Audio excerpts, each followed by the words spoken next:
Waalaikumsalam warahmatullahi wabarakatuh. Berjumpa lagi bersama saya Wong Gandeng Sak Donya. Mohon untuk tidak disebutkan nama dan identitas sampean ataupun siapapun dalam pembicaraan kita karena kita akan naikkan ke dalam konten YouTube. Bagaimana saya membantunya? Mau tanya, Nah, kalau intermediate itu bisa nggak ya Mas ya kalau saya kerja ke Makau? ya bisa. Kira-kira membutuhkan biaya berapa Mas? Ya, sebenarnya macam-macam biaya agent di Makau. Ada yang 4.000, ada yang 5.000, ada yang 6.000. Tergantung agentnya, Mbak. Iya soalnya kan apa ya, majikanku kan kalau setiap kerjaan itu kan selalu lapor ke agenku. Dia bilang kan bahasanya kurang, kalau kantonis emang bahasanya kurang, cuman saya bisanya kan Mandarin. Nah pas itu kan waktu interview dulu aku kan udah bilang aku nggak bisa bahasa kantonis ya, kalau bisa cuman dikit-dikit dah. Cuman majikannya oke, nggak apa-apa, katanya anaknya juga bisa bahasa kantonis, kalau ada apa-apa bisa tanya sama anaknya.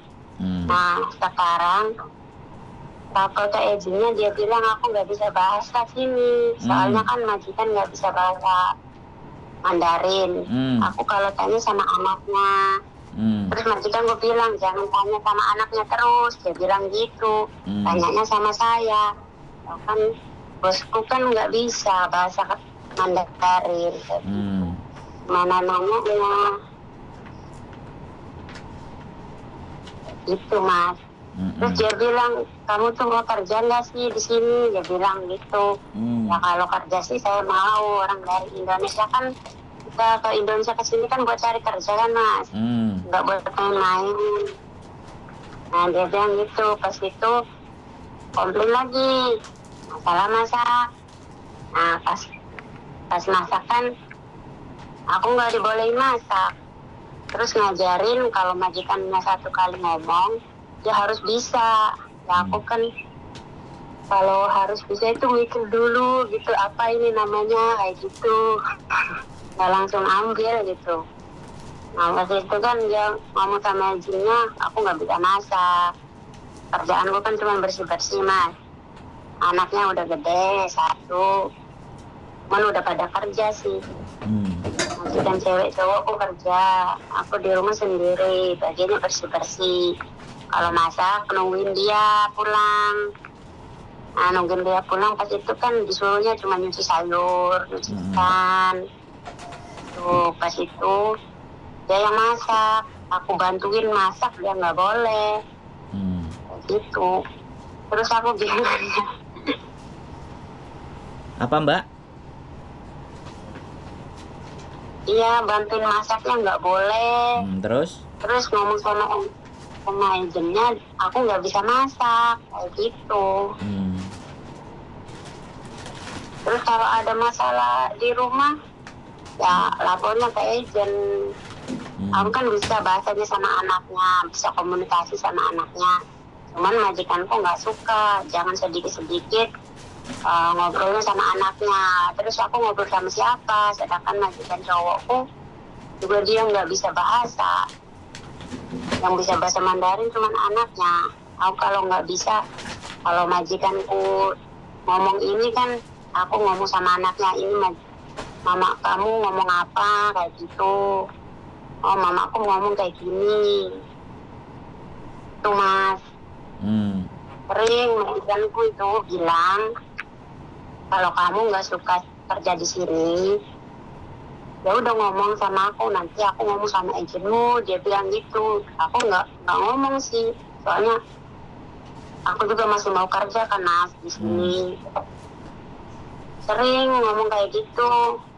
Pas itu agennya ngomong kalau kamu nggak suka kerja di situ, katanya udah keluar. Aku bilang aku masih mau kerja di sini. Kalau aku sih nggak mau keluar sendiri. Kalau majikan yang ngecat aku ya aku keluar loh. Tuh pas itu ya kayak gitu terus Mas, sering sering komplainnya yang kayak gitu, nggak bisa masak, nggak bisa kerja, padahal ya emang sih kerjaan cuma bersih-bersih doang kan bisa. Terus masak juga bisa kalau dia mau ngajarin, cuman dia nggak mau ngajarin. Kan masakan orang juga beda-beda kan Mas. Waktu di Taiwan beda, soalnya beda rumah itu beda lagi masakan itu, nggak sama. Takutnya kan aku masak ini dianya nggak suka gitu, makanya ya ajarin dulu lah biar bisa gimana cara masaknya orang sini kayak gitu. Lagian saya kan non juga, di Hongkong juga non. Kalau di Taiwan sih ya udah biasa semuanya, pasar sendiri, masak juga kata bosku suruh ngatur sendiri gitu. Kalau di sini kan bosku yang masak, ke pasar, masak juga bosku yang handle. Jadi aku bagiannya bersih-bersih doang. Kalau masak nungguin dia pulang. Pas itu kalau dia nyuruh suruh cuci sayur ya tak cuci sayurnya itu Mas. Terus saya bingungnya itu dia tuh selalunya kalau kamu nggak suka kerja di sini, bilang ya udah kamu ngomong aja sama agent sama aku, nanti aku ngomong sama agent gitu. Itu kan kalau saya yang ngiyain, aku yang keluar sendiri toh Mas. Tidak, saya nggak ngomong, saya cuma diam. Ya nggak bisa ngapa-ngapain. Ya ini kan baru habis potongan, masih baru juga. Ya saya pengennya sih finish dari sini. Aku juga nggak mau nge-free. Aku juga bertahan dari awal juga. Kalau aku nggak bisa tahan juga udah keluar Mas. Apalagi dari awal itu baru 1 minggu udah ditunjuk-tunjuk mukaku. Tapi aku sabar lah, orang aku juga dari Indo ke sini mau cari kerja kan. Masa dikit-dikit mau pulang gitu kan nggak mungkin. Nah udah berjalan ini udah 6 bulan baru habis potongan. Dianya ngomong lagi kayak gitu. Ya misalkan kalau dia ngeluarin ya nggak apa-apa, nanti saya bisa telepon Mas Ando lagi. Untuk gimana caranya mau pergi ke itu kan, soalnya di sini nggak bisa nunggu visa di Hongkong kan Mas. Samen ngasih giliran aku ngomong apa samen mau ngomong terus Mbak? Iya maksudnya mau curhat dulu Mas. Duh iya. Iya enggak. Saya bilang samen ini minta didengerin atau minta solusi atau mau bertanya atau bagaimana? Kalau samen minta didengerin saya dengerin terus. Tapi samen nggak akan dapat. Loh, nggak apa-apa. Namanya orang curhat ya saya harus biarkan dulu 8 menit samen ngomong kan. Saya belum ngomong sedikit pun. Nah, kalau samen berharap saya ngomong, sekarang gantian saya ngomong. Kalau samen mau dengerin saya ngomong. Oke? Jadi nggak ada masalah. Orang kalau mengulang cerita itu sebenarnya dia dalam bentuk kebingungan. Jadi samen ini bingung. Sekarang gini aja ya. Mbak. Selama majikan itu masih ngomong, samen nggak usah gubris. Wong samen kepingin kerja kok. Ya. Samen kuatkan, itu memang tekanan mental pasti akan kayak gitu. Ditunjuk-tunjuk muka, dikata-katain yang nggak beres, ngomongnya juga keras, itu biasa Hongkong seperti itu. Dan samen mulai berubah memikirkan bahwa ini bukan Taiwan. Ya. Karena ini banyak sekali. Samen nggak pernah ngeliat konten saya. Orang anak XX Taiwan itu dalam 6 bulan, 7 bulan, 8 bulan itu sudah 1 bulan, 2 bulan udah banyak yang mencetat. Sekali lagi, teman-teman punya pengalaman di Taiwan, Hong Kong tidak sama dengan Taiwan. Jadi samen harus merubah cara berpikirnya. Dan di Hong Kong bahasa Kantonis. Di Hong Kong Kantonis, di Taiwan Mandarin. Nah, samen masuk ke Hong Kong otomatis mau nggak mau belajar dan menyesuaikan untuk berbahasa Kantonis. Walaupun saya sendiri kadang hampir 10 tahun saya juga nggak bisa bahasa Kantonis, tapi saya bahasa Inggris. Jadi sekali lagi samen harus berubah. Selama samen tidak dianterin ke agent, dan sampean tidak ngebreak, mereka pasti nggak akan ngelakuin itu karena cuma ngomong. Jadi mereka ingin membuat sampean untuk menyerah sendiri gitu. Nah, kalau prinsip saya, ya saya nggak akan mau nyerah. Ya saya akan terus memperbaiki, ya kan. Mau dia ngomel, mau dia apa, itu sudah makanan. 4.730 itu plus ngomel, plus ngamuk, plus marah. Jadi ini yang harus disadari teman-teman. Digaji segitu itu harus terima omelan, harus terima marahan. Yang penting tidak memukul, tidak menggunakan kekerasan fisik. Nah, itu dia. Jadi sekarang kembali ke diri sampean. Ini ujian, ya. Sekali lagi jangan bicara lagi tentang Taiwan, ya kan. Walaupun kita ex Taiwan, tapi ini Hong Kong gitu loh. Jadi semua di mana bumi dipijak, di situ langit dijunjung. Itu kan pepatah. Lah sekarang sampean sudah menginjakkan kaki di Hong Kong, ikutilah tata cara orang Hong Kong. Jadi mindsetnya aja jangan dibalik lagi ke Taiwan. Terus ini orang yang berbeda. Nah ini loh yang harus dipahami sama teman-teman. Selama sampean tidak diantarkan ke agent, artinya dia masih butuh sampean. Tapi dia merongrong psikis sampean, mental sampean itu ditekan. Sampai akhirnya sampean jenuh. Ya, semuanya serba salah, semuanya kayak gini, semua kayak gitu. Wajar, orang baru kenal, orang baru tahu, dan orang membayar. Gitu loh Mbak. Jadi ya sudah, mau nggak mau kita harus belajar tata cara kehidupannya mereka, karena kita tinggal bersama mereka. Ya nggak apa-apa ya, belajar. Makanya orang yang malas untuk belajar, orang yang tidak mau mencoba mengupgrade dirinya, yang terjadi seperti ini. Merasa tekanan, merasa berat. Kok nggak sama ya seperti yang dulu. Pasti akan dibandingkan dengan di masa lalu. Sedangkan masa lalu itu udah lewat. Yang kita pikirkan adalah masa depan. Nah kalau sampean sudah mengibarkan bendera putih, artinya sampean juga sudah menyerah dengan majikan ini, ya sudah, sampean one man notice. Jadi tulis surat bulan ini, bulan depan sampean keluar. Kan kayak gitu ceritanya. Rata-rata orang-orang selalu menyelesaikan potongannya di 6 bulan. Padahal setelah selesai potongan itu tinggal sampean menikmati hasilnya. Tapi mentalnya ini yang nggak kena. Jadi kena mental. Banyak sekali teman-teman yang mentalnya kena gitu. Jadi sesuatu kalau bahasa ilmiahnya itu shock culture namanya. Jadi kebudayaan yang tidak sama. Dan kita selalu mengingat kebudayaan masa lalu, kita mengingat experience kita di masa lalu. Beda. Ini tempat yang berbeda. Jadi seperti itu Mbak.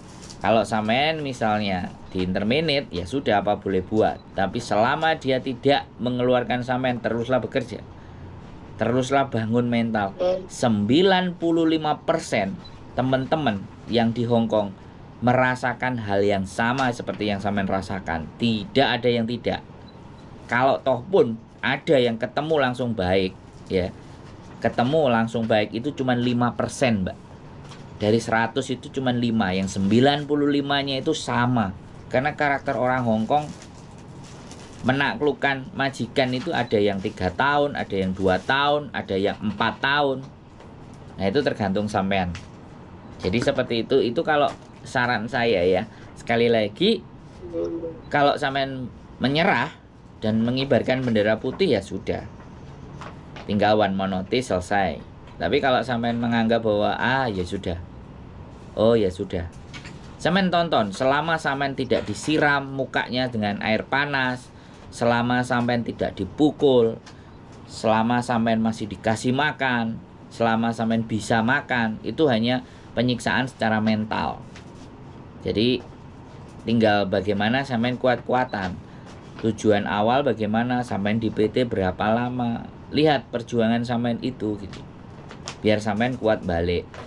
Nah, dan kalau ada sempat hari libur, ya ketemu dengan orang-orang yang punya aura positif. Jangan yang sama-sama ngerumpi, oh iya majikanku juga kayak gini, ya jadinya tambah remuk. Tapi diisi dengan hal yang positif. Gimana? Ya makanya itu ada yang nambah parah itu temenku juga kalau ngomong kayak gitu. Majikannya nambah parah katanya. Nah, lebih cerewet kayak gitu. Nah, jadi kita itu melihat sekitar, Mbak. Kalau kita mau maju ke depan itu ngelihatnya di sekitar, keliling kita. Jangan melihat ke atas. Ndangak, kesandung. Gitu loh. Jadi ngelihatnya bahwa selama sampean nggak dipukul, cuman dimaki-maki, biasa orang Hongkong maki-maki karena sampean juga nggak pernah dimaki-maki. Jatuhnya pasti ketika dimaki-maki gak terima. Pasti itu. Kan seperti itu rasanya.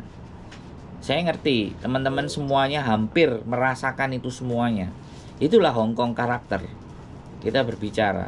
Orang Hongkong itu beraninya cuman memang di mulut. Sudah fix itu. Kalau dia main fisik bahaya. Mereka tahu konsekuensinya kalau main fisik. Makanya mainnya mulut. Kalau mulut yang disakiti hati. Kalau fisik kan yang disakiti badan toh, Mbak. Bener nggak? Ya tinggal tekadnya sampean. Oke, saya mau finish. Terserah lu mau ngomong apa. Saya kerja. Ya udah. Kalau dikasih tahu, oke, muisi besok diperbaiki. Oh deh, lama-lama dia capek kok. Orang marah itu kan capek toh, Bu. Sampean marahi orang tiap hari kan lama-lama sampean juga capek kan.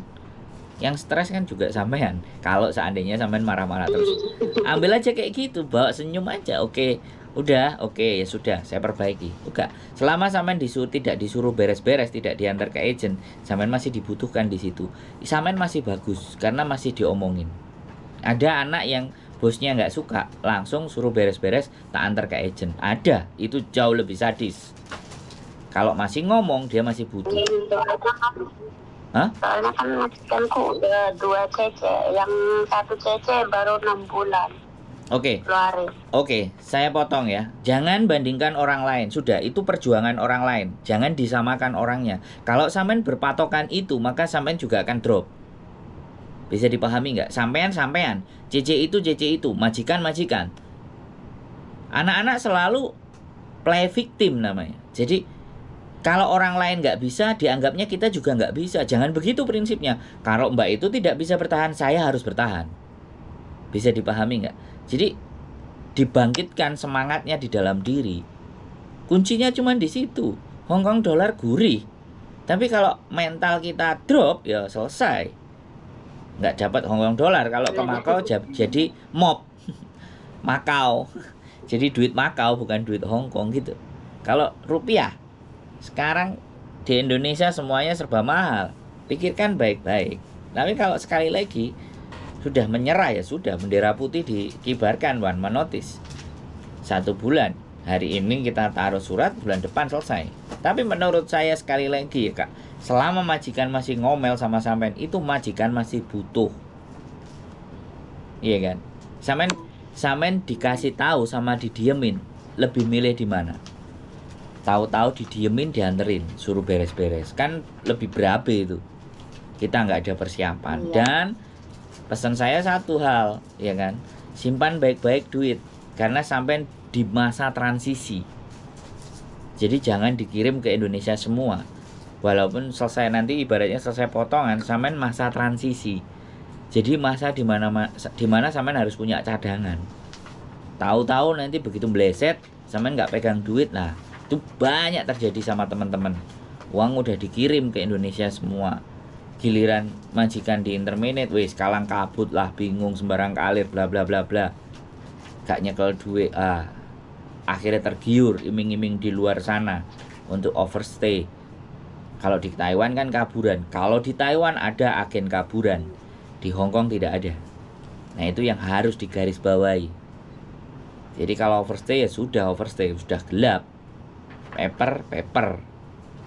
Ya tetap, ya sekali lagi orang-orang yang hidup di luar, yang dokumennya sudah tidak hidup lagi gitu. Nah apakah nanti sampean akan masuk ke dalam hal yang seperti itu? Nah sekali lagi ya Mbak, jadi sekali lagi saya tidak membela majikan, saya tidak membela agent, tapi mental sampean harus dikuatkan. Kalau sampean dengerin konten saya satu, sampean akan memahami. Tapi kalau lihatnya cuma sekali, 2 kali, terus kepingin telepon, ya sudah, nggak masalah. Kalau perlu nanti Ini kalau naik sampean dengerin berkali-kali, atau sampean liatin yang kena masalah, atau sebagai motivasi sampean liatin yang dapat long service sampai 50.000 itu kok bisa. Nah itu dibuat banyak pelajaran buat sampean. Ini Hongkong bukan ini Hongkong bukan Taiwan. Di mana bumi itu dipijak, disitulah langit dijunjung. Itu sudah pepatah. Jadi kita nggak bisa, kita harus belajar lama sampai bisa mengerti dan memahami. Alah begini, ya begitulah ceritanya. Wes. Ya kayak gimana ya, kuat-kuatan gitu ya. Iya betul, harus kuat-kuatan. Lu yang mati apa gue yang mati gitu. Kamu yang mati apa aku yang mati, sudah gitu aja. Tapi ya sekali lagi jangan lupa tetap makan. Bagaimana caranya kalau ada yang nggak dikasih makan sampai malam terus dihukum, tidurnya mereka suruh tidur duluan, baru mbaknya boleh tidur, besok harus bangun-bangun pagi nyiapin sarapan, semua sama.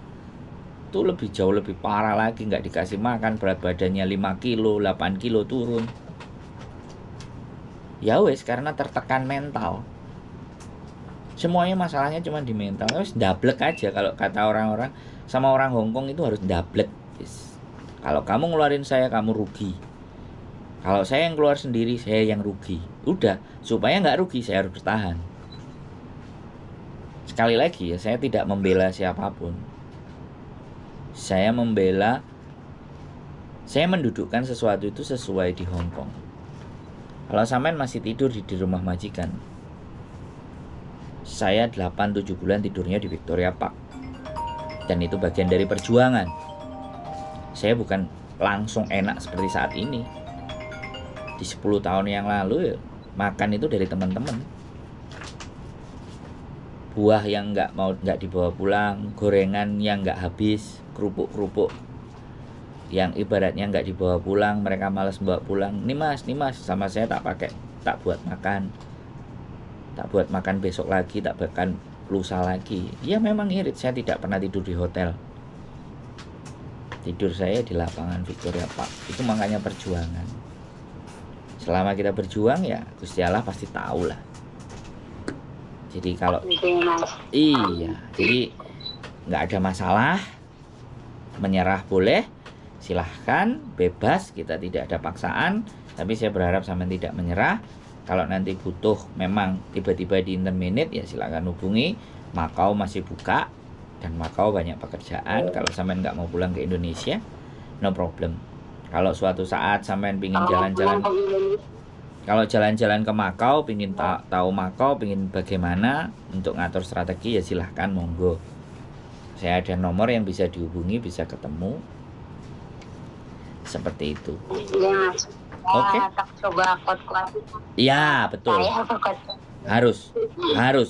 Sampean harus kuat. Dan sampean yakinkan ke dalam diri bisa selama aku nggak diusir. Kalau aku diusir berarti selesai. Nggak apa-apa. Berarti yang kalah dia, bukan sampean. Dia mancing sampean untuk. Ya, sip. Tonton konten terus ya, biar punya semangat terus, oke? Oke, sehat selalu Mbak ya. Yuk. Assalamualaikum. Waalaikumsalam warahmatullahi wabarakatuh. Oke teman-teman, 6 bulan semuanya sama kasusnya. Selesai potongan ingin mengakhiri break, padahal selesai potongan adalah waktunya panen. Tapi ya sudah, setiap manusia punya kekuatan mental yang berbeda-beda. Yang jelas ini negeri beton, mental kita juga harus cari beton. Keep stay tune my YouTube channel and see you next video. Bye bye.